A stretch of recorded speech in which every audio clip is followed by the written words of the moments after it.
20% of the American population at some time in their life will experience depression. Are you at risk for becoming depressed? Would you like to find out if you are?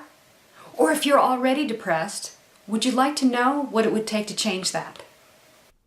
Dr. Dorena Rode talks about how your risk for heart disease, cancer, and depression are all related.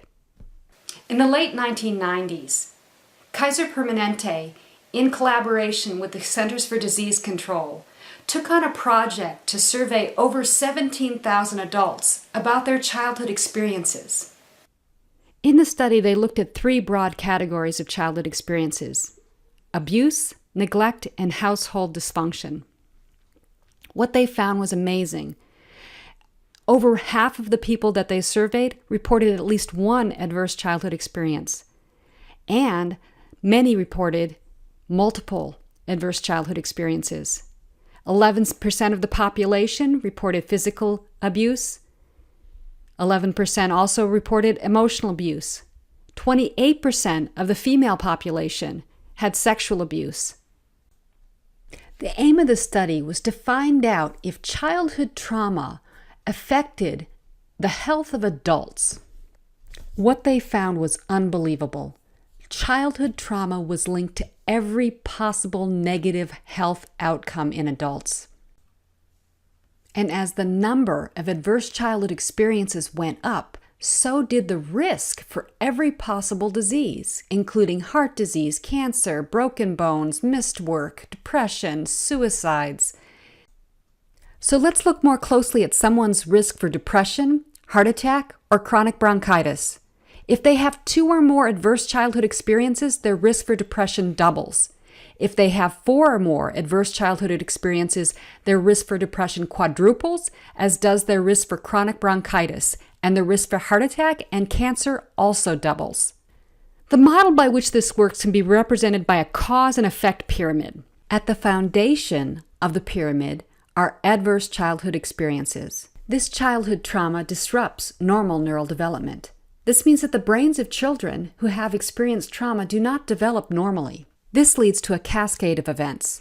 They don't think as well as children without trauma, and they can have problems both socially and emotionally. As they grow up into teenagers and adults, they may adopt high-risk behaviors like smoking, drinking, using drugs, having sex indiscriminately, or dysfunctional eating. As their life progresses, they end up with diseases related to their behavior.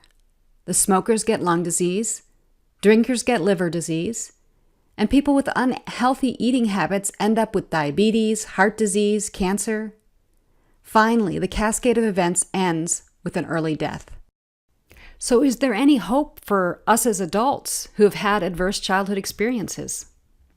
There is always hope, and people are actually targeting children to reverse these effects as soon as the trauma occurs. Here we've got a child. Already, her ACE score is 4. Without help, she's twice as likely to develop heart disease or cancer as an adult. One of the main interventions that people are using is yoga and other somatic practices like Qigong or Tai Chi that are designed to support the mind-body connection.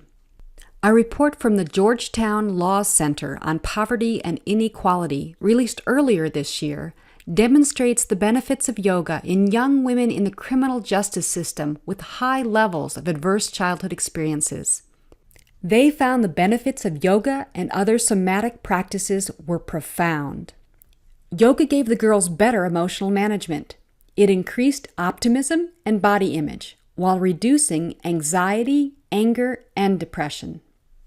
The researchers also observed a decrease in high-risk behavior like overeating. Somatic practices are thought to reverse the impaired neurodevelopment caused by trauma. A part of the brain called the insula has reduced activity as a result of trauma, and yoga restores its activity. So what is your ACE score?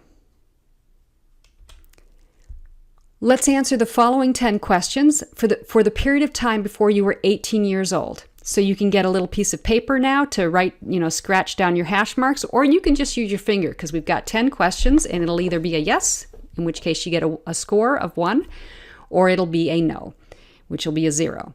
So let's start with question number 1.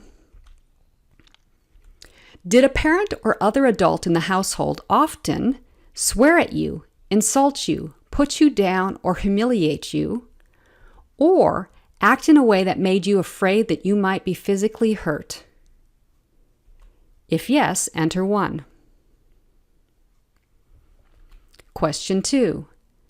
Did a parent or other adult in the household often push, grab, slap, or throw something at you, or ever hit you so hard that you had marks or were injured? If that's a yes, enter 1. Question 3. Did an adult or person at least 5 years older than you ever touch or fondle you or have you touch their body in a sexual way, or try to or actually have oral, anal, or vaginal sex with you? If yes, enter 1. Did you often feel that no one in your family loved you or thought you were important or special? Or your family didn't look out for each other, feel close to each other, or support each other? If yes, enter 1. Question 5. Did you often feel that you didn't have enough to eat, had to wear dirty clothes, and had no one to protect you? Or your parents were too drunk or high to take care of you or take you to the doctor if you needed it? If yes, enter 1. Number 6. Were your parents ever separated or divorced? If yes, enter 1. Number 7. Was your mother or stepmother often pushed, grabbed, slapped, or had something thrown at her? Or sometimes or often kicked, bitten, hit with a fist, or hit with something hard? Or ever repeatedly hit over at least a few minutes or threatened with a gun or knife? If yes, enter 1. Question 8. Did you live with anyone who was a problem drinker or alcoholic or who used street drugs? If yes, enter 1. Question 9. Was a household member depressed or mentally ill, or did a household member attempt suicide? If yes, enter 1. And the last question. Did a household member go to prison? If yes, enter 1. So your ACE score is the total number of yeses. For example, if you had 3 yes answers, your ACE score is 3. Did you get a high score? Don't fret. I had a pretty high score too. And I've completely defeated my depression that plagued me for decades of my adult life. I also am beating the heart disease that is a genetic predisposition in my family. Both my mother and father had high blood pressure and high cholesterol by my age. But taking the certain steps, that's not going to be my issue. And I won't be having that triple bypass in a decade. Not for me. Just say no. And you can say no too. Let me offer you some resources to help you just say no. First of all, if you go over to my website, dorenaroad.com, you can download my 7 tips for defeating depression. That's a good place to start. That'll also get you on my email list where I can send you updates when I have more tools that you can use. You can also check out my book, Developing Awareness, which is a fun collection of stories from my life, but at the end of each chapter I give tools that I use to actually eliminate the depression and anxiety that I had. It's a good place to start. So don't despair and make use of the tools and just say no to depression and diseases. Anything is possible.